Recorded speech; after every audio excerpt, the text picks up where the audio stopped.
The main theme of how we're dealing now with sinus patients, in the past, these are procedures that were generally done in the operating room, more aggressive type procedures that were requiring bigger openings that were made in the sinus passages, thus longer recovery process, more bleeding, longer time off work for patients. So now, over the last decade or so, that sort of there's been a shift there, a paradigm shift of getting patients back to work, back to their normal activities quickly, smaller openings, less aggressive type of procedures. And that's where balloon sinuplasty comes into play. So the balloon sinuplasty basically is a modality where we go into the sinus openings, and these are tiny openings in patient sinuses. These are little 1 millimeter openings, and essentially what we're doing is we're going in with a balloon dilator after we get patients nice and numb and comfortable in the office, and we make these little 1 millimeter openings 6 to 8 times larger. The purpose of that is to allow for better drainage, help prevent sinus infections, help with sinus headaches, help with other symptoms like postnasal drip and congestion as well. Part of the mentality of, why do patients get sinus infections? Again, these openings that we make that are in our sinus passages, these are tiny. That's the way we were created, with these little millimeter openings. Our sinuses produce about 1 liter of mucus every day. So when that liter of mucus just hangs around in the nose and the sinus passages, that's how sinus infections can arise, as well as just day-to-day symptoms of postnasal drip. So we're addressing those openings by making them bigger to help with those symptomatology. Especially in this region, Dr. Khanna, where there's so much pollen, so many people suffer from allergies and sinus issues. Really, it's wonderful to know that through the advancements in technology, you're able to offer, and other ENTs now are able to perform those type of treatments in really very minimally to non-invasive manners. Now, how are some of these treatments performed? For example, I know you touched on it a few minutes ago on the balloon sinuplasty, but could you tell us a little bit more in detail? Is it done in one visit by your patient, or do you do initial consult and then have them come back and do something like that if they're a good candidate? Sure. So basically, when a patient comes into our office with sinus issues, we do an endoscopic exam. Okay. We're able to show our patients the endoscopic exam on a TV monitor, so they're able to see what we're seeing, and it makes it much easier for us to explain to them, this is how your anatomy looks. We also have a CT scanner in our office, so commonly if a patient hasn't had a recent CT scan, we're able to do that in our office.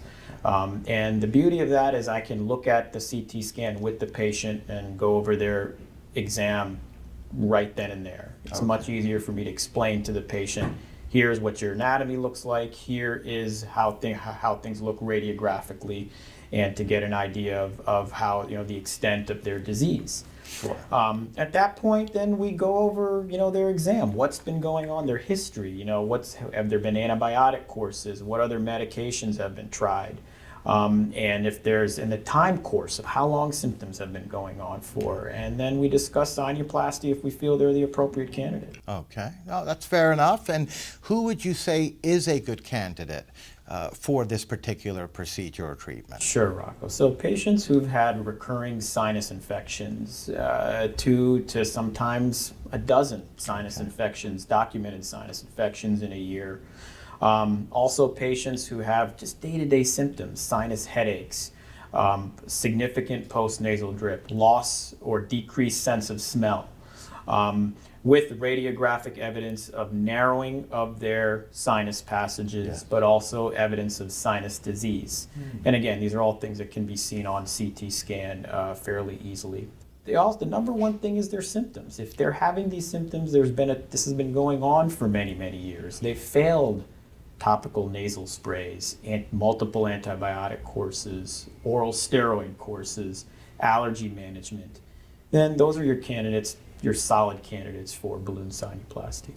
How do the results compare, say, from some of the more traditional treatments and options that people have been utilizing over the years? Decrease in number of infections, return to work and their normal activities, day-to-day symptoms, we do a lot of what are called QOL, quality of life scores, to see, how are patients' day-to-day headaches, their quality of sleep, their congestion, their post-nasal drip, are improvements. And there have been a number of studies that have shown significant improvements in QOL scores in patients with balloon sinuplasty. It costs the patients much more when you take them to the operating room. Recovery-wise, longer. Yes. When it comes to sinuplasty, people are back to work. I let them go to the gym the next day. My goodness. The overwhelming majority of patients, So, getting back to their normal activities pretty quickly, that's with a permanent fix is really what the theme is here. We're now going to hear from a patient of Dr. Khanna. What brought me in was reoccurring sinus infections. I was getting them anywhere between 4 to 6 times a year.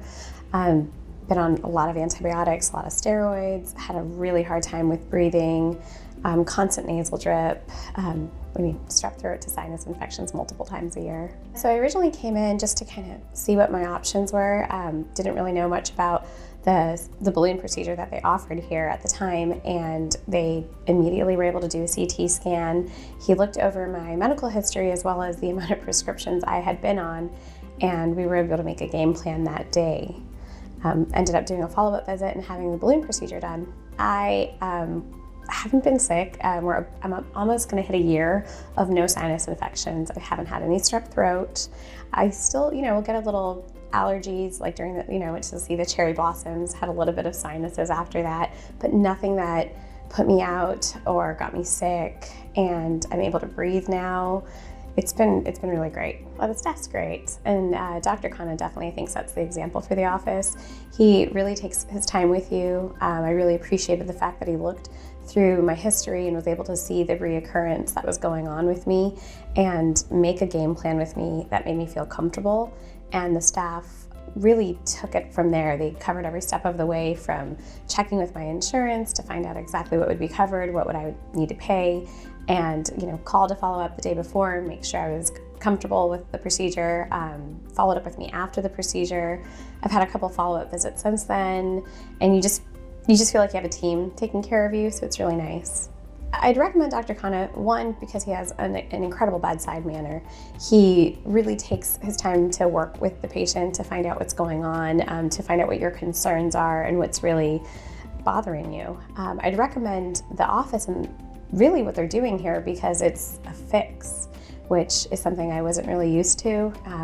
My idea of getting medical care often revolved around prescriptions, follow-ups, blood work, not really solution-based.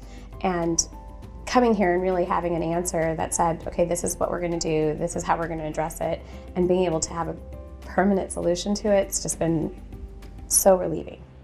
Some great work, Dr. Khanna. Great results in a non-invasive, safe manner with very little to no downtime. Certainly appreciate you telling us about that. And on that note, we'd like to thank you for joining us, educating us, and being a guest in our program. It was a pleasure having you on, Dr. Khanna. Thank you so much, Rocco.